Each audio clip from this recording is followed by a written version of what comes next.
the Guy Jeans Podcast. What an honor to have this next guest of mine on the podcast, Mr. Brian O'Keefe. You know, a lot of people know Brian from his photography from all over the world. You know, his photographs are in so many magazines: Field and Stream magazine, USA Today, the Drake magazine, Outside magazine, American Angler magazine, Orvis, Patagonia, Fly Fisherman magazine, and the list goes on. And he's known for his beautiful photographs. And so I'm going to be talking to him about that for sure, but also going to be talking to him about all his travels. He's probably one of the most well-traveled fly anglers in the world. He's been all over, from Argentina, New Zealand, Tonga, England, Mexico, Belize, Sierra Leone, Christmas Island, Bahamas, Alaska, wherever. He's been there, and he's fished for whatever species are there. And so it's a great honor to have him on the show. Can't wait to talk to him. So without further ado, here's Mr. Brian O'Keefe.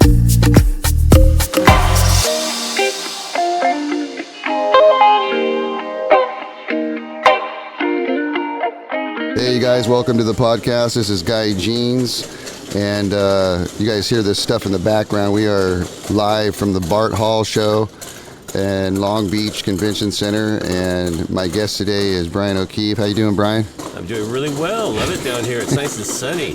So what are you doing down here? Are you showing stuff? Are you promoting stuff? What's going on? Yeah, I work for a company called 11 Angling, and they own fly fishing lodges and heli ski lodges around the world. And so we go around, make the show circuit, and it's a fairly new brand, so we're getting the name out. And it's also good to be in shows like this because guides will come by and say, hey, you got a cool gig, need any guides? And you know, when you have 10 lodges, you sure do. Yeah. And then our vendors are at shows like this too, like Yeti and various rod and reel companies and fly lines. So it's good to always, you know, see the guys you're buying stuff from and talking about how you use it and what you might need later.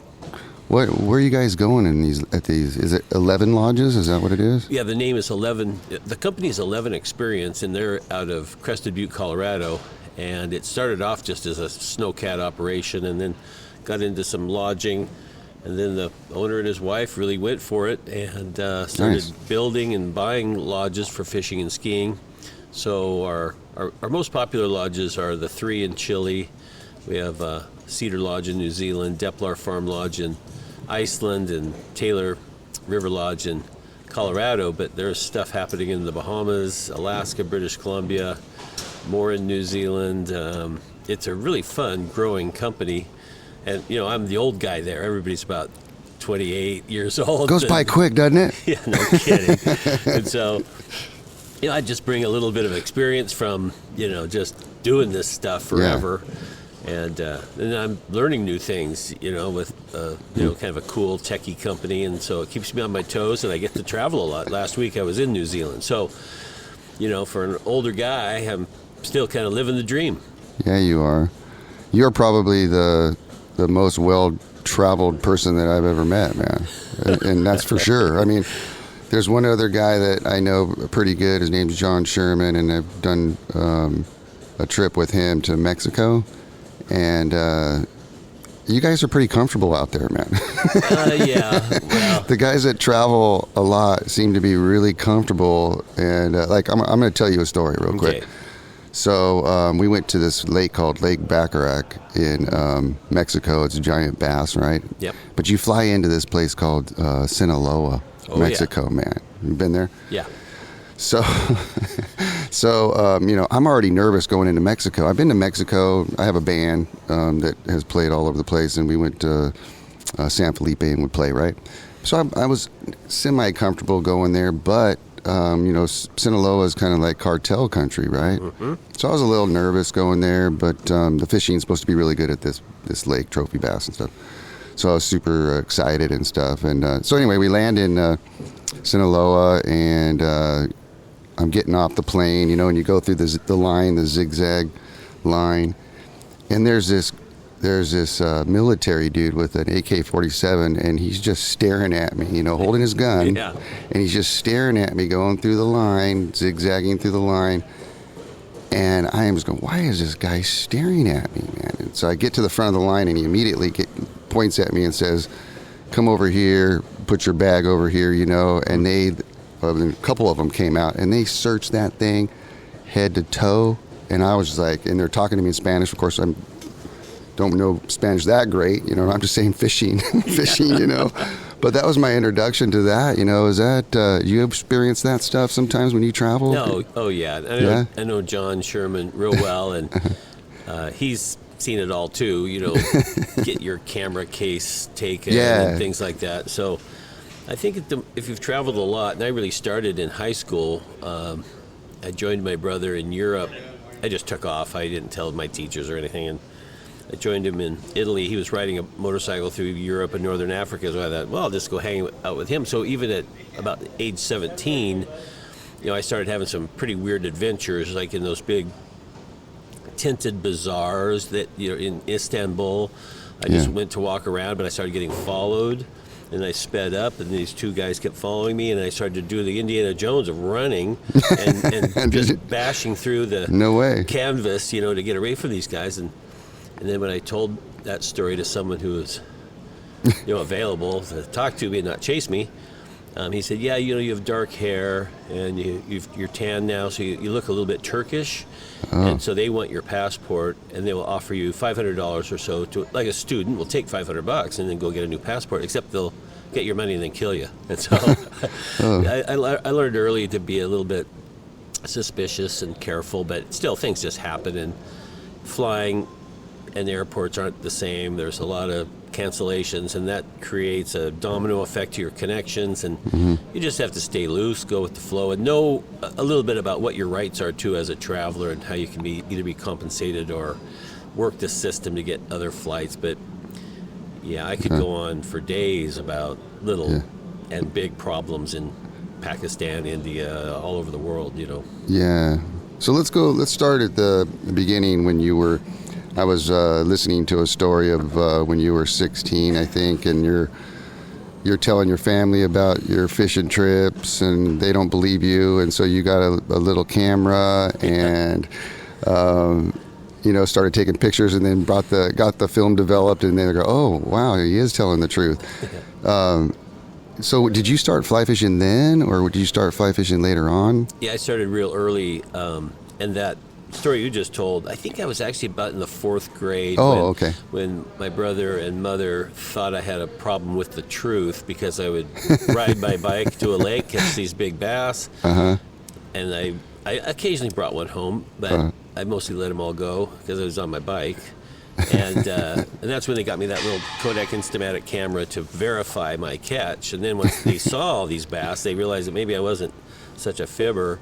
That's cool. Yeah, I started fly fishing very early, and everybody knows the book, A River Runs Through It, the movie. And my brother and I had such a similar life as young kids that it matched that book exactly, except it was my grandfather who was the strict dry fly purist. Okay. Bamboo rods, silk lines. So my brother and I started in the front yard doing the 10 o'clock, 2 o'clock, and he wouldn't take us fishing until we could actually cast. And that took several summers, and it was hard to be in Missoula, Montana and not go fishing. But then about the 3rd year... Is that where you were?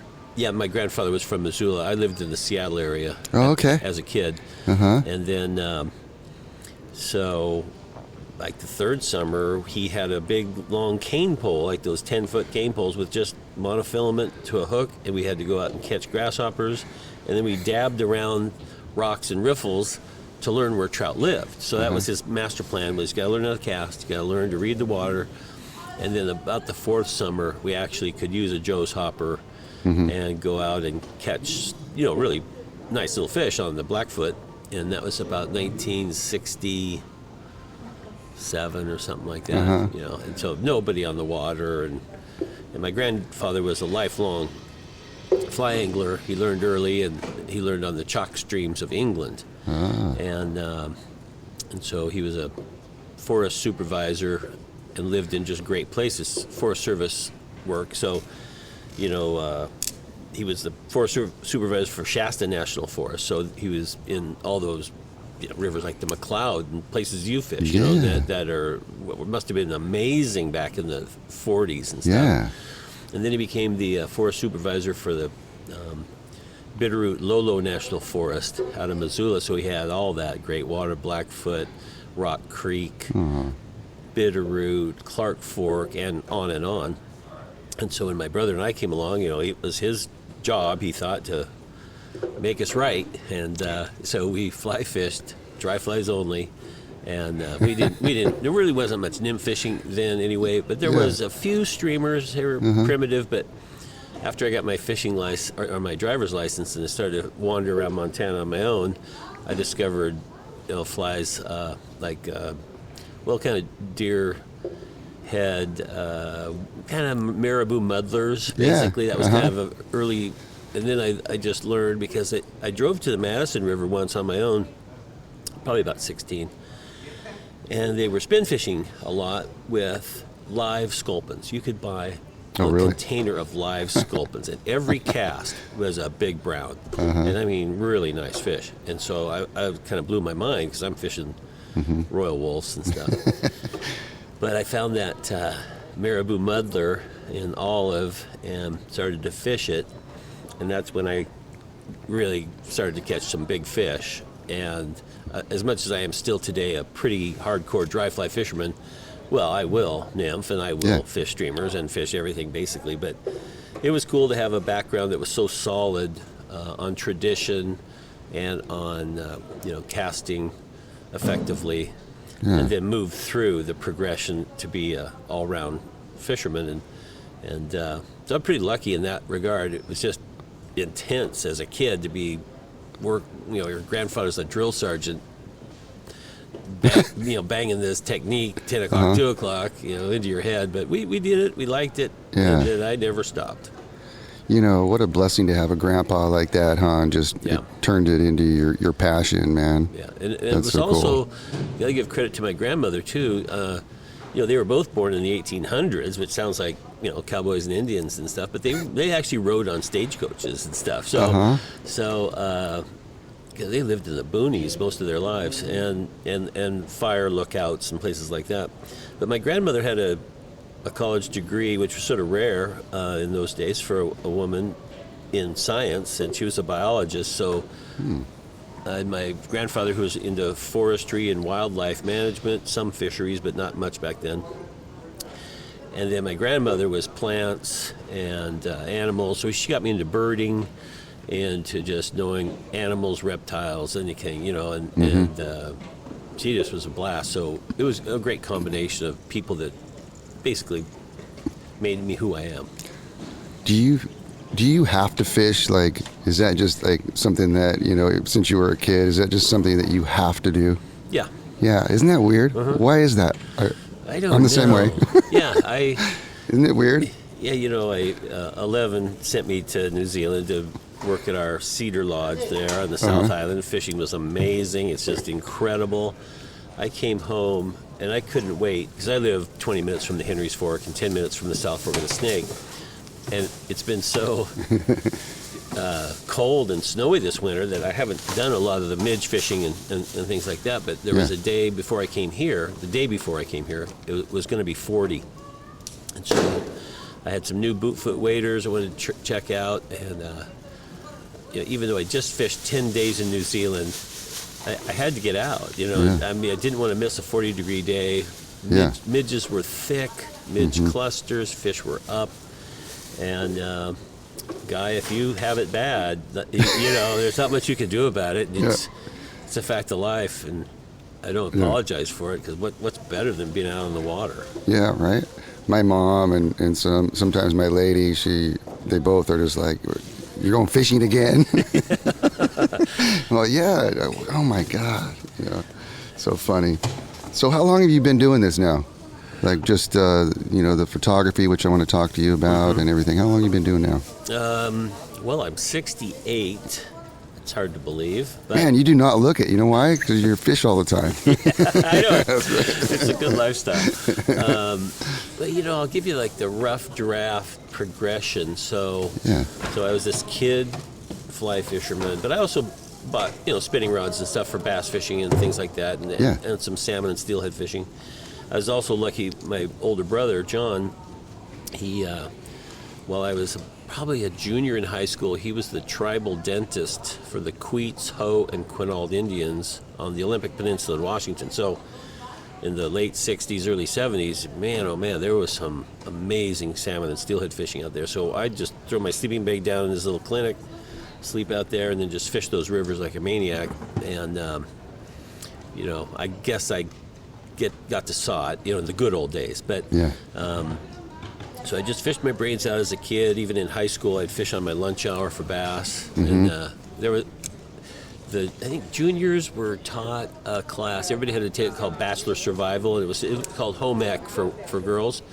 And so you learn how to bake and just household things. And I would catch a bass on my lunch hour and then bring it back to that class to cook it. and consequently, no, I didn't have a girlfriend. I always smelled like fish. But I went from there to going to New Zealand when I was 19, just to check it out and follow my grandparents' footsteps, who went to New Zealand to fly fish in 1951. So I redid their trip and then stayed another 6 or 7 months. Wow. And then I got a job. I came home after a long trip through Asia and stuff, and then I got a job in Alaska with the Forest Service. And again, kind of following family footsteps, grandparents. What were you doing and for my the Forest uncle. Service? I was on a helicopter crew that we did some wildlife work. We did a little bit of firework, and we did some trail work. It was just great young person work. $4 an hour, and a bag of food costs $55, $60. So it wasn't for the money. But as an example, Guy, this is one of my favorite jobs. We got a call from the head office in Anchorage. We were out on Kenai Lake, and we had a Hughes 500 helicopter, which is an amazing helicopter in its day. It was 150 miles an hour and jet fuel turbine engine. It was a sports car of a helicopter. Our call was to go to this creek that eventually flowed into the Kenai, and there was a huge beaver dam on it, and there was 1,000 salmon blocked from going up to where they spawned. So they said we had to go up there and put a hole in the dam so the salmon could get through. So it was a 4-person job, 1 person guarding for bears, and 2 guys working on the dam, and me fishing, because food was so expensive that some fresh sockeye was really nice. But we did projects like that. We worked with migratory animals like caribou. We would take census or inventory of Dall sheep populations in the mountains. So, God, what a great job. Yeah, man. Flying around. Yeah. And there's always a fly rod. My old Fenwick fly rod, fiberglass with the Pfluger medalist in the back seat. So it went everywhere we went. Absolutely. But Did you have a camera too at that time? Or you? Yeah. Yeah, I bet. Yeah, at that time, I'd switched to slides. I was shooting print film, just because that's what people did. And if you were actually halfway serious about photography, you shot slides. And then, so I switched to slides in 73 or 74 in New Zealand, because why not? Everything you look at is unbelievably beautiful. Yeah. And so I went from there to Alaska, went to Oregon State University for a bit. I went to Central Oregon College, and I never knew what I wanted to do. Yeah. And I'm so happy that I didn't get a job in a tall building or something. Sure. I just kind of. We can't do that. No, it's impossible. No way. But so I had a part-time job in college at a sporting goods store that had a little fly shop in it. So I kind of ran the fly shop, and I got to know several of the reps, the scientific angler reps, and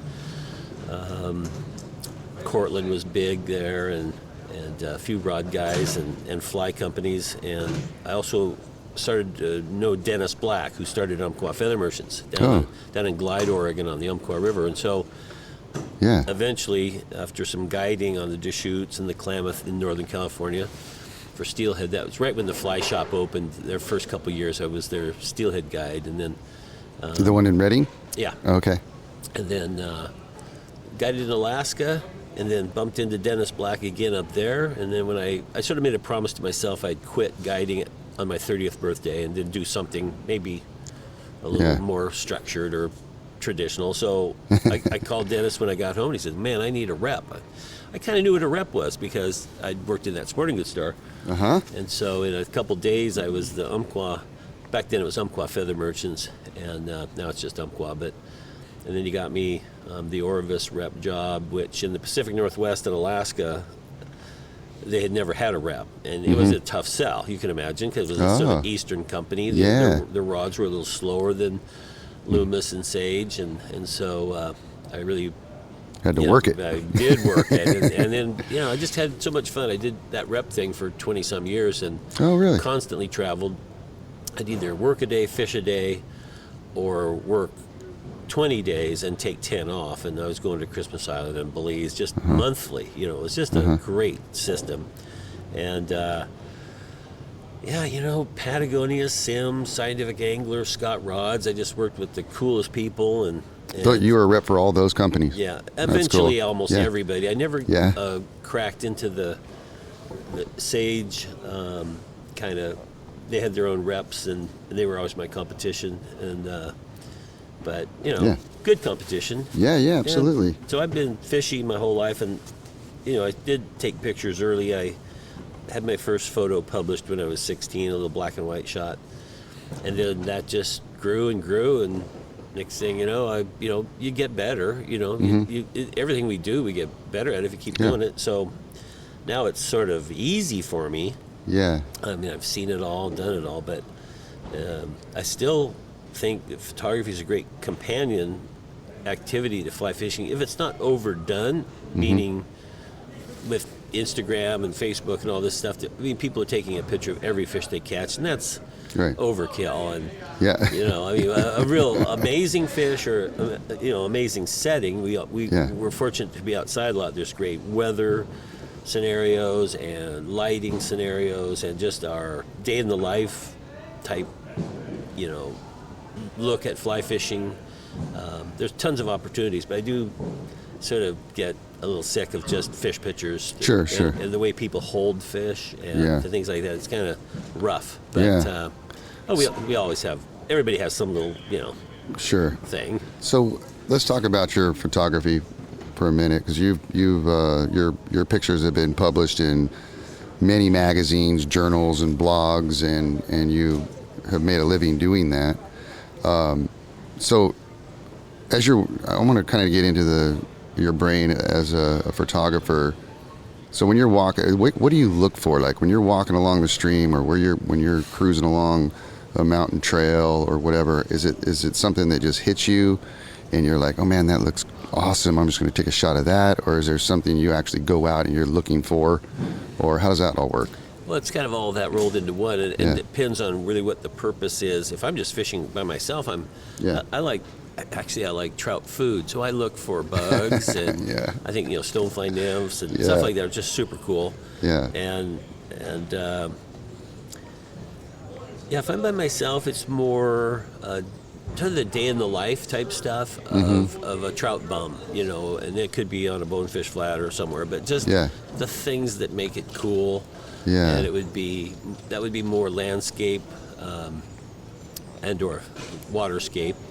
And I do some underwater stuff, so it's always fun to do a couple shots like that. And I don't really have a formula or a set plan unless I'm on an assignment. If I'm working for a magazine or a website, and I know they need the transportation and the resources, meaning boats and helicopters or float planes or whatever, all their stuff that makes trips happen, and lodging, food, staff, and the fishing. So and in places like Chile and New Zealand, I generally show a lot of big shots of mountains, water, and the anglers in the picture, but maybe just tiny, or a small boat in a corner, and then all this magnificent scenery everywhere.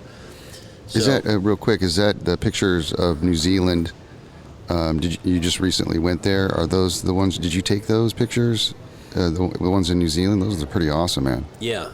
So gorgeous looking water. Well, it's so pretty. It's hard. Oh my God! You can take good pictures in New Zealand blindfolded. So, and when you have nice sunny weather, that place just pops. And Yeah. you throw in some 24-inch rainbows and browns, Yeah. and some underwater shots, and then it's not that hard, but it's Yeah. actually a little stressful to, and you said make a living. I never really made a living Oh. at photography. It was a hobby out of control. And I've never had a business card that said anything about photography, but I was known by most of the magazines and various Yeah. publishers and things, so I just wait for the call, and if they need something, I might have it, and I'd send stuff in, and that's how Okay. it's worked. And Okay. it's also opened a lot of doors. Sure. And I did Catch Magazine for a while, that online fly fishing magazine, and it was about fly fishing video and photography. So after about third or fourth issue was out, lots of people came to us asking, hey, I'd like to advertise in your magazine or be in your magazine, and so those came in from Alaska to Brazil and tourism in Fiji, et cetera, et cetera. And so we were turning down basically free trips, even though it's time away and travel, but I would rather be away and travel. So, Yeah. so the photography opened a lot of doors, and I don't know, I think I've been out of the country fishing well over 125 times, Yeah. and ran through quite a few passports, but it was just basically, and Guy, you've I don't know your life story real well, but I know a little bit about you, and you've obviously had music in your life and fishing and probably a lot of other cool things, and I've just been available for opportunity. I haven't got real tied down, and I kept it real loose. Even a rep job back in the day, there was no emails, there was no cell phones.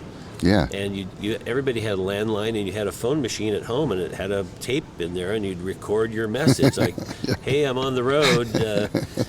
When I get home, I'll check my messages." That sort of thing. And I was in far-flung places fishing when I was on the road. On the road is a vague term, and but once so that way I was.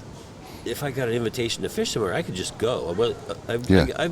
I tried the marriage thing. I never did kids, but for most of my life, actually a neighbor of mine summed it up pretty well. He would introduce me to friends, and he'd say, "Yeah, this is Brian O'Keefe. No wife, no kids, no pets, no houseplants."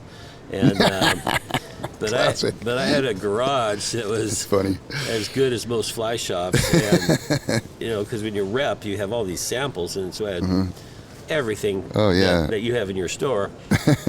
And it's funny because Jim Klug of Yellow Dog, he lived nearby, and he would come in and he'd just wander around my garage, his eyes big and get whatever wide, he wanted, and look at all this cool stuff, and so I was available for opportunity all my life, still am, and I did Catch Magazine with Todd Moan, and we're still best friends and work together on stuff.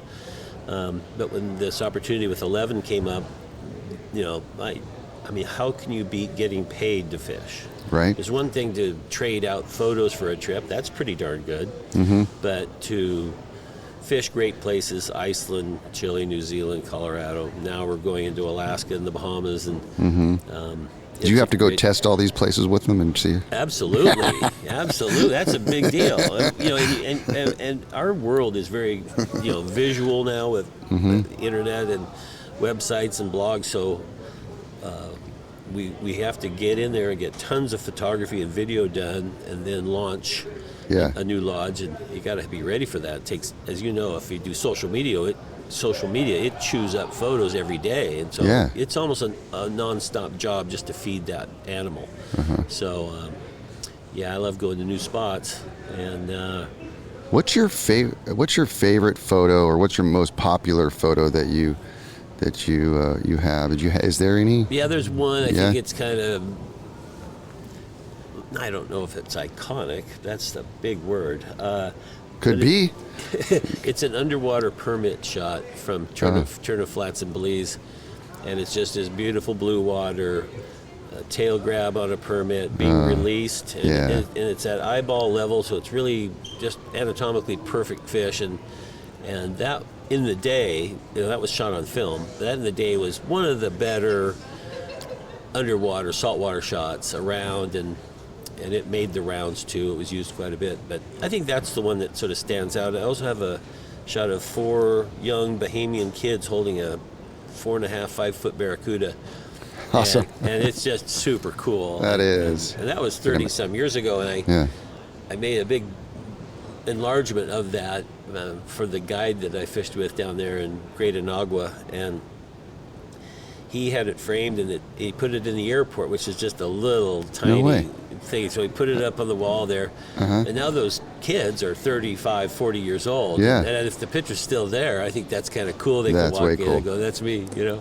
So you were using film, so you couldn't see what you had taken until you had developed pictures, right? Yeah, it was. Was that just the coolest thing ever when you developed that and you're like, oh my God? Well, yeah, until you throw away roll after roll. and so if you're, trying to do your best, you buy the best film, and, you send it to my lab that I used was in San Francisco, so I'd mail it off to San Francisco, and that would take weeks, to ship it off, have it processed, and then get it back.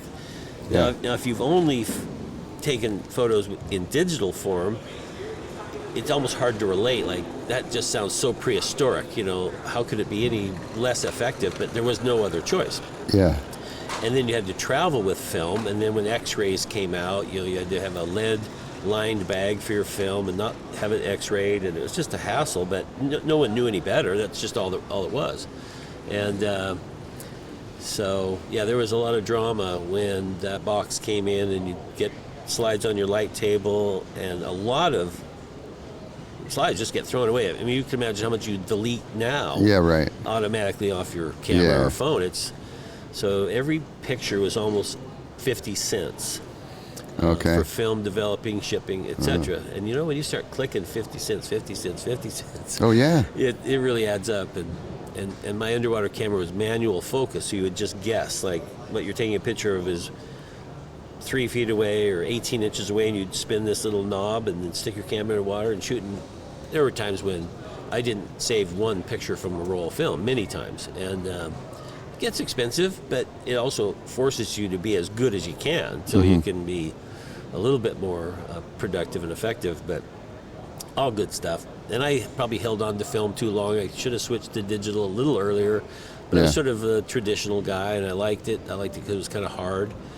But once I embraced digital, holy cow, that stuff is cool. Yeah.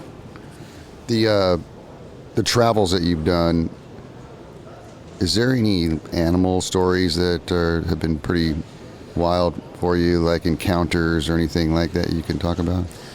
Well, guiding in Alaska, you would deal with bears every day. Yeah. And sometimes... You're carrying a shotgun or a gun or something, huh? Yeah, at times. But other places it was illegal to have a gun, in Katmai National Park. So lots of bears, no guns. And common sense is probably the best deterrent, So not pushing it. But if you're out there every day for several years, you're going to be charged. I walked up on, I was by myself, I was just fishing a river near Iliamna, and I walked up a grassy trail, because there are bear trails on every river, and I came right onto a big sleeping bear 3 feet away, and then its head came up, and I'm starting to walk back slow and quiet. It stands up, it's looking around, it still doesn't see me, and then it smells me, its nose goes way up in the air, turns around, stands on its back legs, it's 6 feet tall, snarling, the saliva flying, just like you see in the movies. And I thought, this is it. I'm a dead man, I didn't make eye contact, I just walked slowly backwards, and then it sort of realized what was going on, and it actually was afraid of me, and dropped down on all fours and ran off. But it was that 4 or 5 seconds there of me freaking out and it checking me out, and then we both kind of went opposite directions, which was great. But lots of encounters with bears and how they chew stuff up. I was in a pretty wilderness lodge in Alaska, and out my window I saw this big bear come through camp, and we were just in these really thin plywood walled cabins that they could have just ripped into, but it ate our 12-volt battery, that we used for our radio, and it Wow. just took chunks off of a 12-volt battery with the battery acid running out of its mouth. It didn't even phase it. Whoa. And then it went to actually, this was my fault. I did put all of our shipping stuff away. We had a little shipment come in of supplies, and a couple boxes were just out by my cabin. I thought they were fine because they didn't have any food in them or anything, but there was a box of those huge tall cans of Deep Woods Off. You know, if it's not 100% DEET, it's almost all DEET. and that bear got in that box and was crushing those cans in its mouth. It would explode. All over his... DEET all over his face, and he would just keep biting those cans, thinking, well, one of these is probably full of Yeah. M&Ms or something, you know. So, Oh my God. it's just, and it would rub its back on my cabin. You know how they rub their backs Yeah. on trees, and then my whole cabin would shake. And so, I mean, there's been 1,000 of those, and Yeah. fishing in Brazil, where I swam across this river to get to this big sandbar. And the first cast I made was a really big piranha, and I thought, oh, great. So, That's funny. lots of What about snakes and- what about crocs or anything like that? You ever run into any of those in some of those tropical areas Yeah, that you've gone to? you see them. I've never had that ultra scary Yeah. encounter, especially with a crocodile or caiman or alligator. Seen 1,000 of them Yeah. basking in the sun or just swimming around. But I have waded flats in the Yucatan and spooked a big caiman, which is 9 feet long or so, and Yeah.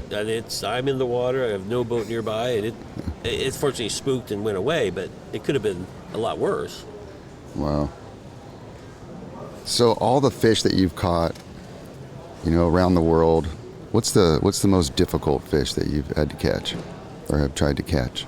Well, most people would say permit, and that's true. I think they're fairly difficult to catch because they're moody and they have Yeah. a great big eye, probably great sense of smell, and so the technique is ultra important. Good casting is ultra important.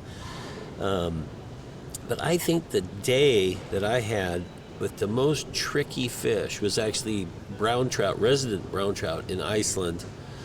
And there aren't as many bugs. It's almost on the Arctic Circle, so they don't have as much stoneflies or caddis and mayflies, but they have a lot of midge. And these fish were eating about a size 20 midge, and they're nice browns. They're, for 6X, 7X fishing, they were 18, 19, 20 inches. But they were so smart, and I love that kind of fishing. I just love light tippet, downstream presentation, dry fly fishing. And these fish were super hard. They were harder than Henry's Fork fish. They were harder than Silver Creek fish. And, you'd get one, but it took 6 or 7 fly changes and longer chunk of 7X and perfect on a quarter-sized accurate cast. I mean, these fish were not moving 2 inches left or right for that fly, so it had to be right on. And so I think that was one of my most fun days because I've never liked easy fishing, just chuck a woolly bugger, catch fish. I mean, Yeah. I like action. I do. Yeah. I like catching fish, but I would rather have it be difficult and you really work for them and you use a lot of your experience and, every time we fish, we learn something For sure. every day. So For sure. you apply all that lifelong knowledge to catch one fish. That's fun. I love it. Yeah. And of all the trips that you've done, what would be like the most recommended place that somebody like me, some other person, you would say you need to go do this before you die? Oh, yeah. I love that question. Yeah. Well, there's a lot, but I think for people who like to camp and experience some wilderness, maybe see some wolves and catch a lot of smallmouth bass and pike, the Boundary Oh my God. Waters Canoe Area Wilderness, Minnesota. Really? Yeah, do a week-long canoe trip, either with an outfitter or just rent canoes when you get there and get the portage packs and stuff. But a week in the Boundary Waters, fishing bass and pike is unbelievably cool. Okay. And then I think, everyone has to go to Alaska, and it's Yeah. not that hard. It's Yeah, so yeah. easy. You get to Anchorage, you have so many options of either lodges or day trips, even fly-out day trips. There's road fishing, and Alaska is just super special. Most people I know have been there, but You've been there a lot. Yeah, well, when I was a rep, I had to go Yeah. a couple times a year, and then I'd always fish, and then I Yeah. always would just do fishing trips Yeah. on my own, and my brother and I would do float trips almost every year for a while, and the mousing for rainbows, and big kings, big bright kings right out of the ocean, and I did a lot of steelhead fishing in Alaska also, either by boat in southeast Alaska from Juneau south, or even saltwater silver salmon fishing and saltwater king salmon fishing. We're in a noisy place here. That's okay. Everybody that's moving freight is coming right by us, maybe on purpose. But so I put the Boundary Waters there. I would put Alaska there. I'd also look for a multi-day float trip with friends or family, and that could be like the Rogue River in Oregon, 3 or 4 day trip.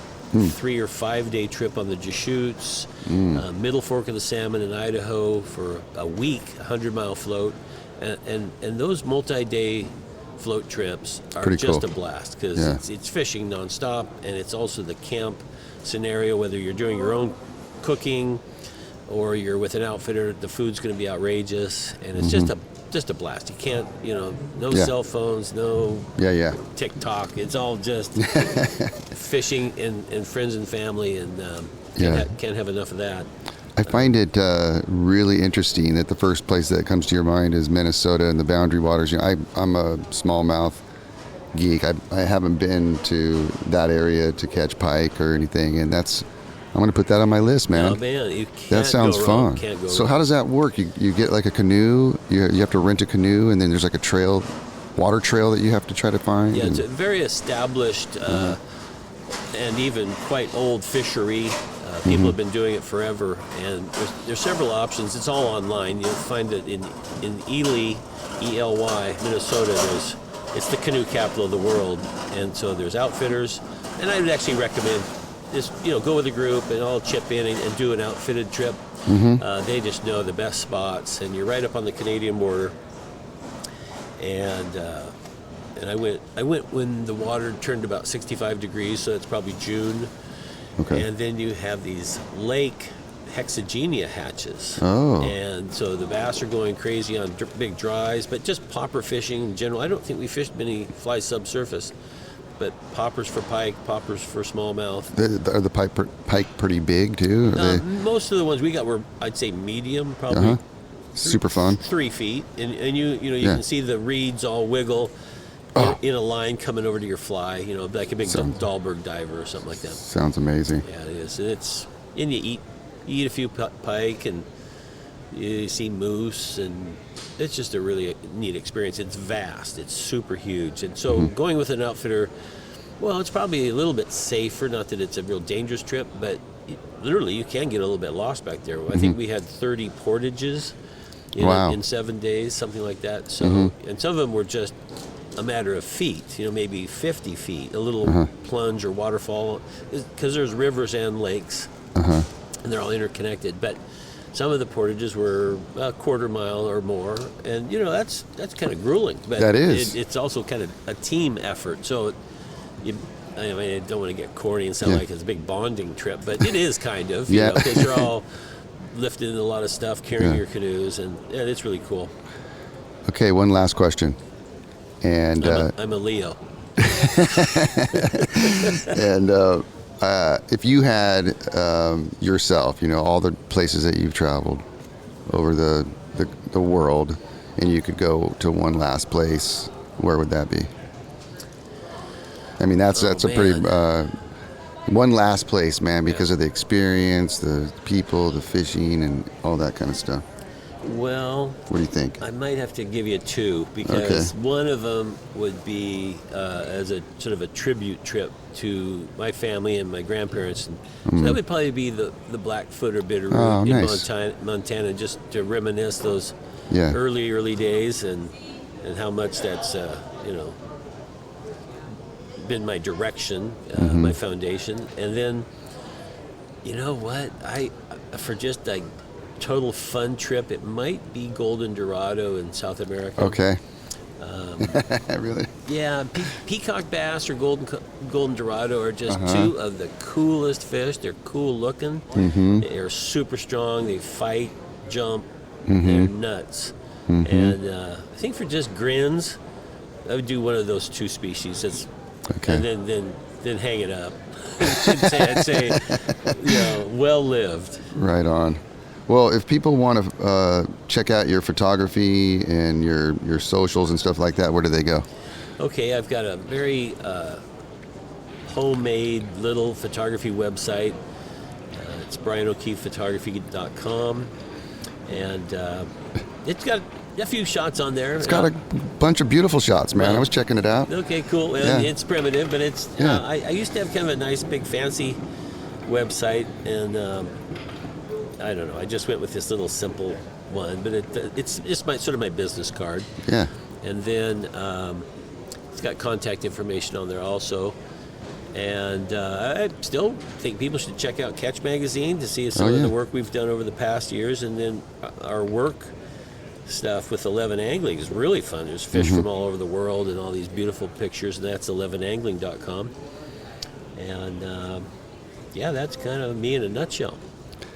Brian, thanks so much, man, for being on my podcast. What a pleasure. What an honor to have you on, man, and hear about everything that you've done in your life. And I aspire to be you one day, man, when I grow up. Well, thanks, Guy. This has been a lot of fun, and I'll see you more here at the show. I mean, this thing is massive. It's got to be 4 acres of fishing tackle. Right.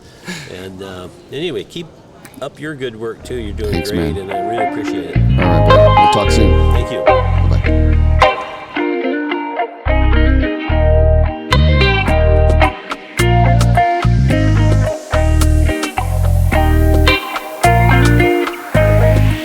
It's a Guy Jeans podcast.